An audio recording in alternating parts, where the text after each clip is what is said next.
जज साहेब, त्यांचा कोर्टामध्ये आज पहिला दिवस आहे. घाबरले असतील त्या. या पाणी घ्या.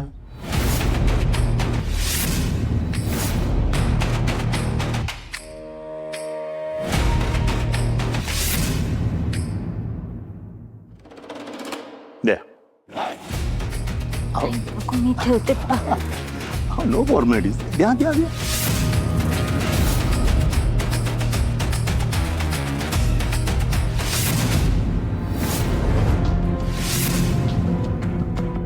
विक्रांत, काय रे? ही राणी आत्ताच एवढी गडबडली आहे, पुढे कसं होणार हिचं?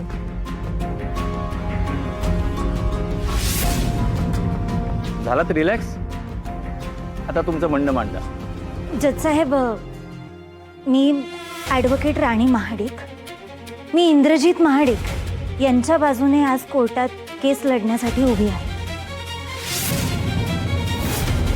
इंद्रजित महाडिक यांना विक्रांत महाडिकांनी फसवून त्यांच्या खोट्या सह्या घेऊन त्यांचं घर स्वतःच्या नावावरती केलं.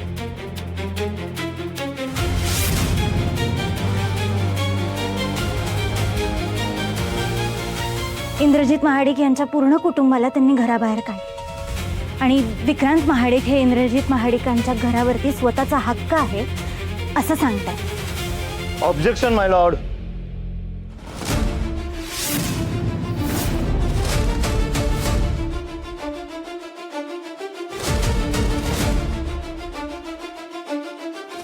राणी महाडिक ह्या आत्ताच अलीकडेच ॲडव्होकेट झाल्या आहेत, पण त्या जज झाल्यासारख्या सगळ्या डिसिजन देऊन मोकळ्या होत आहेत. Objection granted. आरोपी ठरवणं आणि केसचा निकाल देणं हे कोर्टाचं काम आहे. मला माझं काम करू द्या.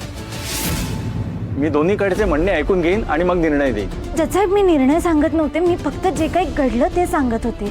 पण ते सांगताना भान ठेवा. हो, मी विसरलोच. ही तुमची पहिली केस आहे. तुमच्याकडनं काय अपेक्षा करणार आहे ना?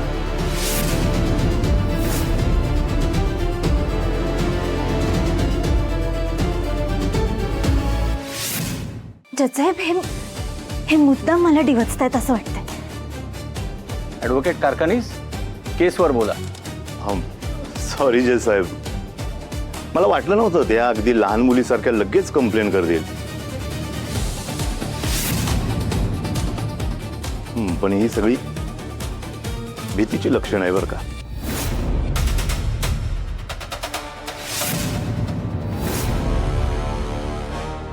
एनिवे, तुम्ही म्हणालात की माझ्या क्लायंटने तुमच्या क्लायंटला फसवून सहाय्य करून त्यांना घराबाहेर काढलं, बरोबर? पण हे सगळं असंच घडलं असेल हे कशावरून?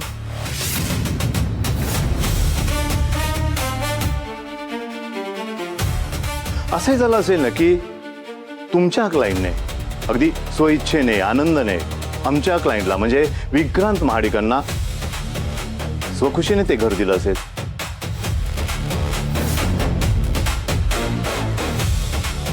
पण जजसाहेब, ते असं का करतील? का करणार नाहीत?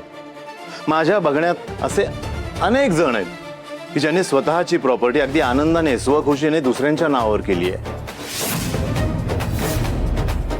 पण इंद्रजित महाडिकांनी असं काहीही केलेलं नाही. का? त्यांचं मन मोठं नाहीये की ते स्वार्थी आहेत? ऑब्जेक्शन माय लॉर्ड.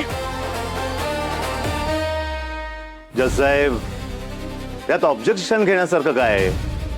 मी फक्त प्रश्न विचारला, आरोप केले नाहीत. Objection over ruled.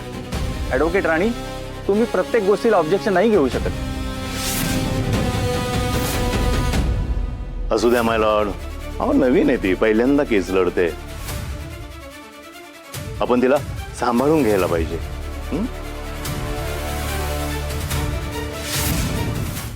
ॲडव्होकेट राणी महाडिक, तुम्हाला तुमचं काही म्हणणं मांडायचं आहे की तुम्ही आधीच हार मानली? नाही जज साहेब, मला अजून बोलायचंय. विक्रांत महाडिक यांना सुरुवातीपासूनच असं वाटत होतं की फॅक्टरी आणि सगळी प्रॉपर्टी त्यांच्या नावावरती असायला हवी.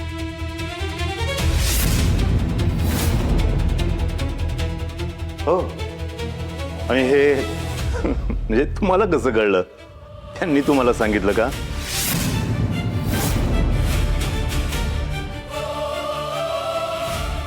तुमच्याकडे काही पुरावे आहेत का? नाही, पुरावे असे नाही आहेत, पण ते सुरुवातीपासूनच त्यासाठी प्रयत्न करत होते. ऑब्जेक्शन माय लॉर्ड. ॲडव्होकेट राणी यांच्याकडे कुठलेही पुरावे नसताना ते माझ्या आशिलावर आरोप करतायत. Objection granted. ॲडव्होकेट राणी, तुमच्याकडे जर पुरावे असतील तरच ऑब्जेक्शन रेज करा. सॉरी जज साहेब. या हिने तर पहिल्याच दिवशी माफी मागितली. अहो, हिला एक युक्तिवाद नीट मांडता येत नाहीये. काय होणार आहे या केसचं? मला ना आत्ताच या केसचा शेवट दिसायला लागलाय. मालती, आज पहिला दिवस आहे. कळतो तुम्हाला? पहिला दिवस. बिचारी घाबरली आहे. होईल सगळं ठीक. आणि तू कॉन्फिडेंटली लढ, घाबरू नकोस. जज साहेब, माझ्या आशिलावर लावलेले सगळे आरोप खोटे आहेत. जज साहेब, इंद्रजित महाडिक कामात बिझी असताना विक्रांत महाडिकांनी ही संधी साधली. फॅक्टरीच्या कामाचे पेपर्स आहेत असं सांगून इंद्रजित महाडिकांच्या सह्या घराच्या पेपर्सवरती घेतल्या आणि ते घर त्यांनी स्वतःच्या नावावरती करून घेतलं. यानंतर जयसिंगराव महाडिक म्हणजे आबासाहेब महाडिक यांचे मोठे भाऊ म्हणजे विक्रांत महाडिक यांचे वडील अजूनही जिवंत आहेत असं भासवून त्यांनी एक तोतया माणूस सगळ्यांपुढे उभा केला.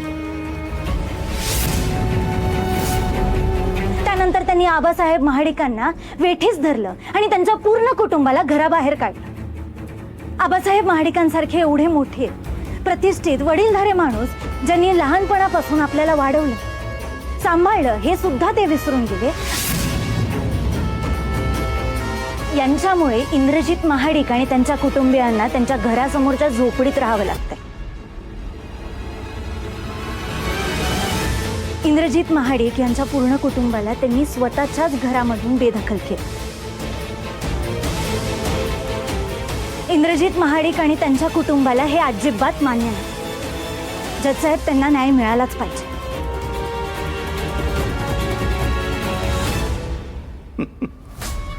जज साहेब, माझ्या आशिलावरचे सगळे आरोप खोटे आहेत हे सिद्ध करण्यासाठी मला ॲडव्होकेट राणीला विटनेस बॉक्समध्ये बोलण्याची परवानगी मिळावी.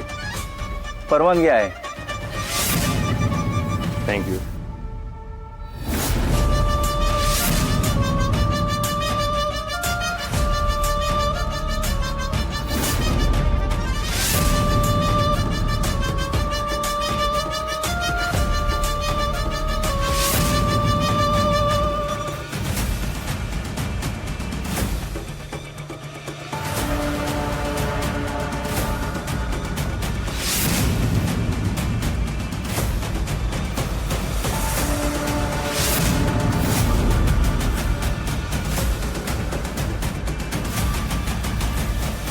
मला एक सांगा, तुम्हाला विक्रांत महाडिकचा राग येतो का? हा काय प्रश्न आहे? हो की नाही ह्या दोन शब्दातच मला उत्तर अपेक्षित आहे. हो किंवा नाही.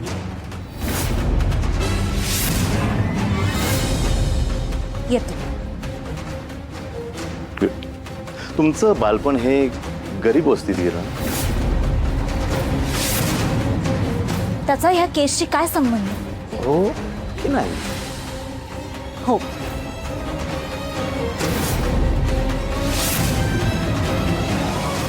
आता मला सांगा, इंद्रजित महाडिक हे तुमचे पती आहेत ना? हो की नाही? हो. इंद्रजित महाडिकांकडे सध्या कुठलीही प्रॉपर्टी नाहीये हे बघून तुम्हाला जरा वाईट वाटतं ना?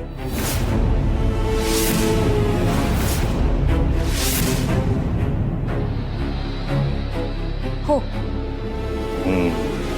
त्यांना तुम्हाला श्रीमंत झालेलं, त्यांच्याकडे खूप प्रॉपर्टी असलेलं बघून आनंद वाटेल ना? हो, पण त्याचा तर मिळालंय जज साहेब. केस एकदम क्लिअर आहे. राणी महाडिक या अत्यंत गरीब कुटुंबातून आल्या आहेत. त्यांनी फक्त पैशांसाठी इंद्रजित महाडिकांशी लग्न केलं. हो, पण लग्न झाल्यानंतर त्यांच्या लक्षात आलं की इंद्रजित महाडिकांकडे कुठलीही प्रॉपर्टी नाहीये. मग आता प्रॉपर्टी कशी मिळवायची ह्या विचारामध्ये असताना त्यांच्या लक्षात आलं की माझ्या आशिलाकडे म्हणजे विक्रांत महाडिकांकडे भरपूर प्रॉपर्टी आहे. त्यातलं किमान एक घर जरी मिळालं ना तरी बरं होईल. तर पुढे काय करायचं असा विचार सुरू असताना त्यांच्या लक्षात आलं आणि मग त्यांनी महाडिक कुटुंबियांना हाताशी धरून विक्रांत महाडिकांच्या विरुद्ध खोटी केस दाखल केली.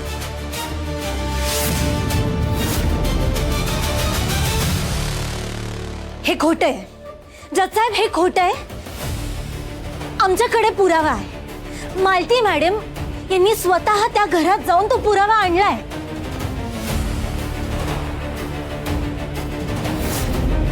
म्हणजे जरा नीट असं सविस्तर सांगाल का? आम्हीच मालती मॅडम यांना त्या घरात पाठवलं.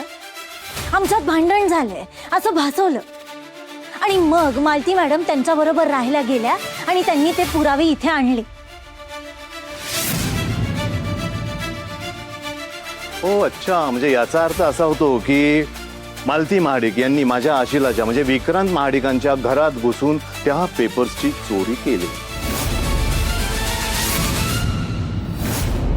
Point to be noted me Lord. अहो जज साहेब, हे काहीही बोलतायत, असं काहीही झालं नाहीये. तुम्ही स्वतः सांगितलं की तुम्ही प्लॅन करून मालती महाडिकांना त्यांच्या घरात पाठवलं, इंटेन्शनली चोरी करायला लावली.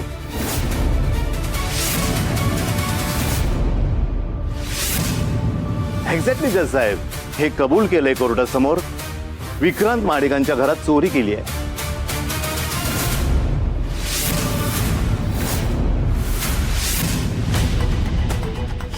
काय करत होती हे सगळं सांगायची? मस्ती, तुम्ही जास्त रिॲक्ट करू नका. थांबा, रिॲक्ट करू नका शांत म्हणजे. व्हा, शांत व्हा. नाही नाही, मी जज साहेब मला असं म्हणायचं होतं की की की विक्रांत महाडिकांनी म्हणजे ॲडव्होकेट राणे, मला असं वाटतं की तुम्हाला उत्तर देता येत नाही.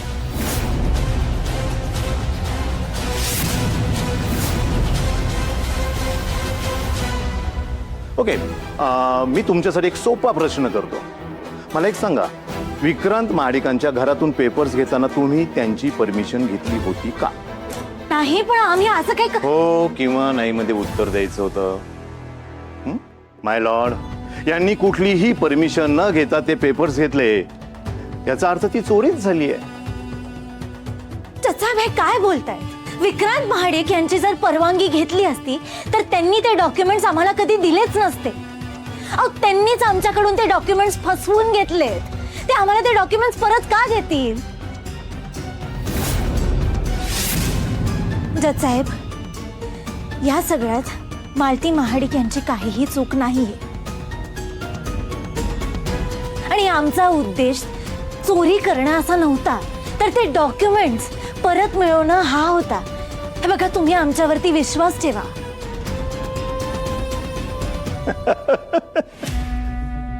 ॲडव्होकेट राणी, अहो, भावनिक बोलायला हे तुमचं घर नाहीये. हे बघा, मी फक्त माझी बाजू मांडते. मालती महाडिक जेव्हा तिथे गेला तेव्हा त्यांचा चोरी करणं हा उद्देश नव्हता. आम्ही फक्त ते डॉक्युमेंट्स परत आणण्यासाठी हे सगळं केलं. मला वाटतं तुम्ही आमच्यावरती विश्वास ठेवा. हे बघा, ते अजून प्रूव्ह झालेलं नाहीये. तुम्ही असं कसं म्हणू शकता की विक्रांत महाडिकांनी इंद्रजित महाडिकांना फसवलंय?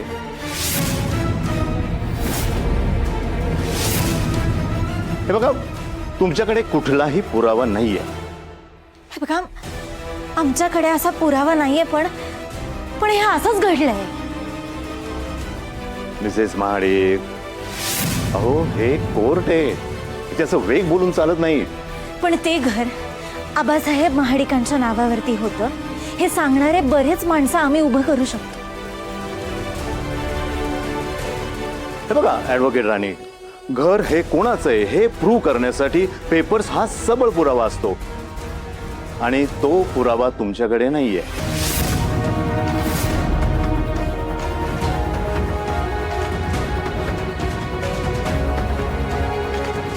जज साहेब, अहो आमच्या घरातले फक्त कागदपत्रच गेले नाहीयेत तर माझे दागिने सुद्धा चोरीला गेलेत.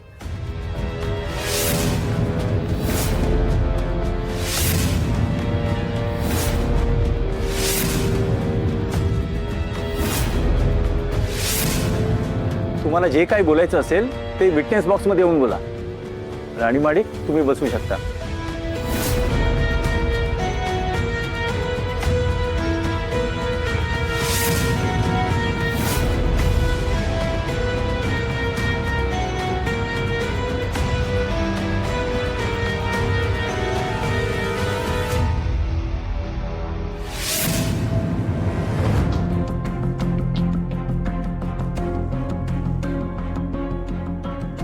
आता मला सांगा नेमकं काय घडलं.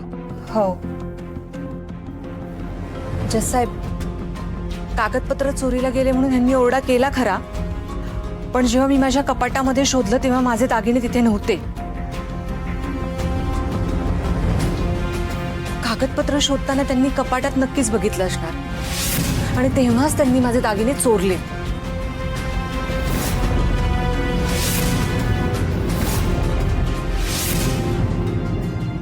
ऑब्जेक्शन माय लॉर्ड. या माझ्या आशिलावर पुरावा नसताना आरोप कसे करू शकतात?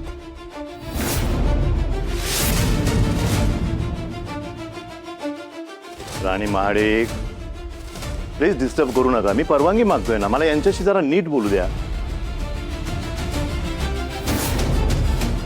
थँक्यू. बोला. मी जेव्हा घरी आले तेव्हा या माझ्या रूम मधून बाहेर पडत होत्या आणि त्यांनी त्यांच्या पदराखाली काहीतरी लपवलं होतं. नाहीतरी या बाईला दागिन्यांचं वेड आहेच आहे. हिनच गायब केलेत माझे दागिने. बरं, त्या दागिन्यांमधलं तुमचं नेमकं काय गेलं हे तुम्ही कोर्टाला सांगू शकता का? हो, चपला हार होता, मोठा गंठण होता, राणी हार होता, सोन्याचे कानातले, जोडवी, सोन्याच्या अंगठ्या, हे सगळं ह्या बाईनी चोरल्यात. ए उर्मिला, बास झालं, बास. खूप खोटं बोललीस तू. एक शब्द जरी अजून काढलास ना तर गाठ माझ्याशी याद राख.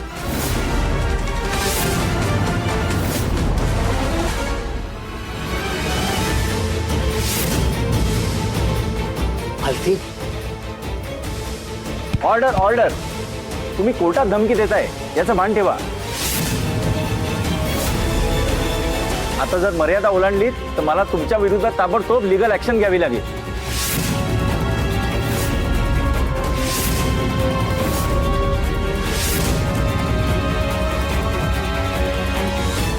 जज साहेब, मालती महाडिकांना आता बोलायचंच आहे, तर मी कोर्टाला विनंती करतो की त्यांना विटनेस बॉक्समध्ये बोलवावं. परवानगी आहे. थँक्यू.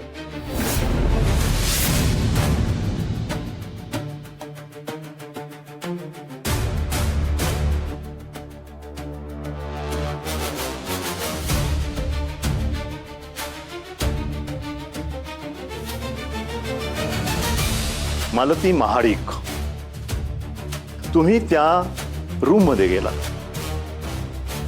आणि कपाट उघडलं, त्यात तुम्हाला दागिने दिसले का? नाही, आणि जरी दिसले असते तरी मी ते घेतले नसते, कारण मला पेपर शोधायची घाई झाली होती.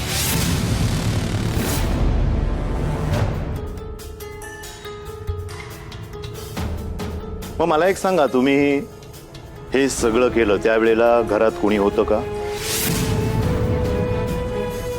नाही, सगळे राणीच्या मिरवणुकीत होते आणि उर्मिला सुद्धा तिकडेच गेली होती आणि म्हणूनच मी पेपर शोधायला गेले आणि मी फक्त पेपर्सच घेतले.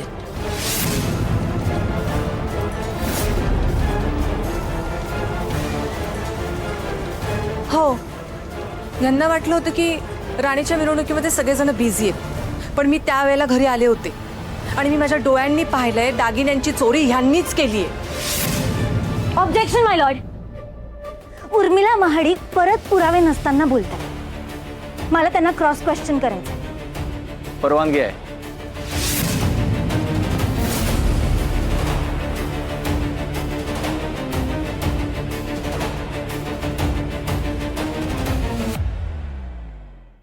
उर्मिला महाडिक, मला सांगा, तुम्ही जर मालती महाडिकांना डॉक्युमेंट्स आणि दागिने चोरताना पाहिलं होतं तर त्याच वेळी तुम्ही त्यांना का नाही थांबवलं? नाही म्हणजे भर कोर्टात जर तुमचा आवाज एवढा वाढू शकतो तर तेव्हा तुम्ही तिथल्या तिथे त्यांना का नाही थांबवलं?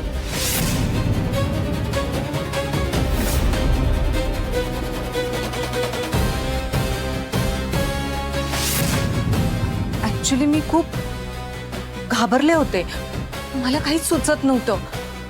एवढ्या मोठ्या बंगल्यामध्ये मी एकटी होते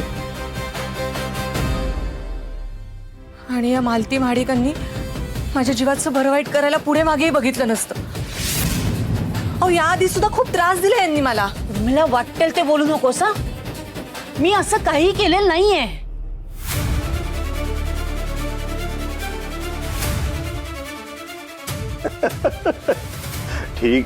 ठीक आहे मालती महाडिक, तुम्ही हे असं काहीही केलेलं नाहीये. अर्थात असं आपण गृहीत धरू. पण मग मला एक सांगा, उर्मिला महाडिक यांचं लक्ष नसताना तुम्ही त्यांच्या रूम मध्ये गेला होता की नाही? हो.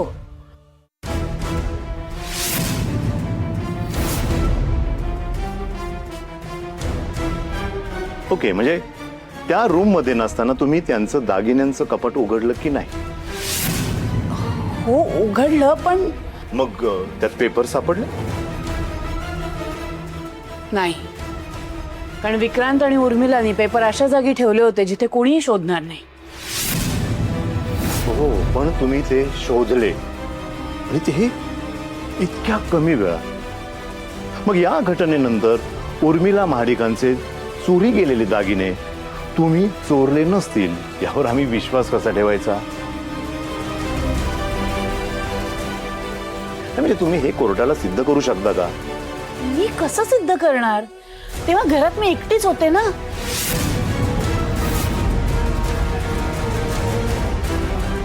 Point to be noted my Lord.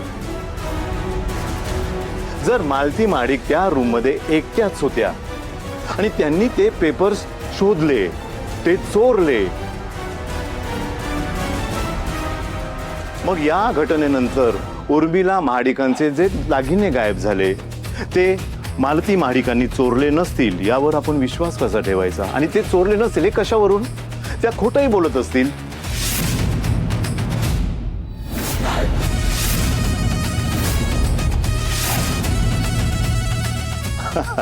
आणि दागिने समजा ह्या घटनेनंतर चोरी गेले असते तर मालती महाडिक मॅडमवर संशय येण्याचा कुठलाही प्रश्न उद्भवत नव्हता. पण ह्या केसमध्ये मात्र मालती महाडिकांवर संशय हा बळावतोय.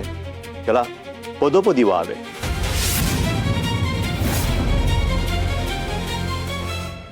हे माझ्याकडनं काय होऊन बसले? मी पेपर कसे मिळवले हा मुद्दा काढून स्वतःच्याच पायावर कुऱ्हाड मारून घेतल्यासारखं झालं. मला मालती मॅडमना यातनं बाहेर काढावंच लागेल.